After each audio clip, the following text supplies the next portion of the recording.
लोकसभा चुनाव के लिए बीजेपी ने गुरुवार को रायबरेली के साथ ही बृजभूषण शरण सिंह की सीट कैसरगंज से प्रत्याशी का ऐलान भी कर दिया। महिला पहलवानों के यौन शोषण के आरोपों को झेल रहे बृजभूषण शरण सिंह का टिकट कटना तो पहले से तय था, लेकिन किसे मिलेगा इस पर बीजेपी में भी असमंजस था। अपनी जगह बेटे करण सिंह को टिकट दिलाकर बृजभूषण शरण सिंह ने अपना दबदबा एक बार फिर साबित कर दिया है। बीजेपी बृजभूषण शरण सिंह के परिवार को ही टिकट देने को क्यों मजबूर हुई, इसे लेकर कई तरह की चर्चाएं हैं। सबसे बड़े दो कारण बताए जा रहे हैं। पहला, गाजियाबाद से वीके सिंह का टिकट कटने के बाद से ही क्षत्रियों का बीजेपी को लेकर चल रहा आंदोलन बड़ी वजह माना जा रहा है। हालांकि बीजेपी किसी अन्य क्षत्रिय को भी टिकट दे सकती थी, लेकिन उससे एक और संकट बढ़ने की आशंका थी। कैसरगंज से अभी तक समाजवादी पार्टी ने भी प्रत्याशी का ऐलान नहीं किया है। कहा जा रहा था कि अगर बीजेपी बृजभूषण शरण सिंह को टिकट नहीं देती तो सापा दे देगी। बृजभूषण शरण सिंह सापा से सांसद भी रह चुके हैं। ऐसी स्थिति में बीजेपी की परेशानियां न सिर्फ कैसरगंज में बढ़ती बल्कि आने वाले 5 चरणों के चुनाव में भी बढ़ सकती थी।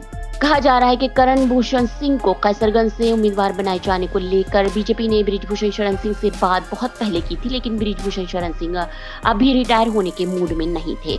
इसी वजह से टिकट देने में देर हो रही थी। इस बीच समाजवादी पार्टी के भी यहाँ से इंतजार ने बीजेपी की परेशानी बढ़ा दी थी। कल नामांकन का अंतिम दिन होने के कारण आज नाम घोषित करना जरूरी था। समाजवादी पार्टी को किसी भी तरह का फायदा न हो, इसलिए बृजभूषण शरण सिंह के आगे बीजेपी की नहीं चली और बेटे को ही टिकट देना पड़ गया। करण भूषण फिलहाल यूपी कुश्ती संघ के अध्यक्ष हैं। वो पहली बार लोकसभा चुनाव के मैदान में उतर रहे हैं। उनके बड़े भाई प्रतीक भूषण बीजेपी से ही विधायक हैं। आपको बता दें कि इससे पहले चौतरफा विरोध के बाद बृजभूषण शरण ने भारतीय कुश्ती संघ के अध्यक्ष पद पर अपने खास संजय सिंह बबलू को जिताकर विरोधियों को पस्त कर दिया था। उस समय बेटे प्रतीक भूषण का एक फोटो खूब वायरल भी हुआ था। इसमें लिखा था कि दबदबा तो है, दबदबा तो रहेगा, ये तो भगवान ने दे रखा है। आज बृजभूषण शरण सिंह की जगह उनके बेटे को टिकट मिलना भी उसी दबदबे की अगली कड़ी कहा जा रहा है। कैसरगंज से बीजेपी सांसद बाहुबली बृजभूषण शरण सिंह के बेटे के हाथों में दबदबे वाला ये पोस्टर उस समय वायरल हुआ था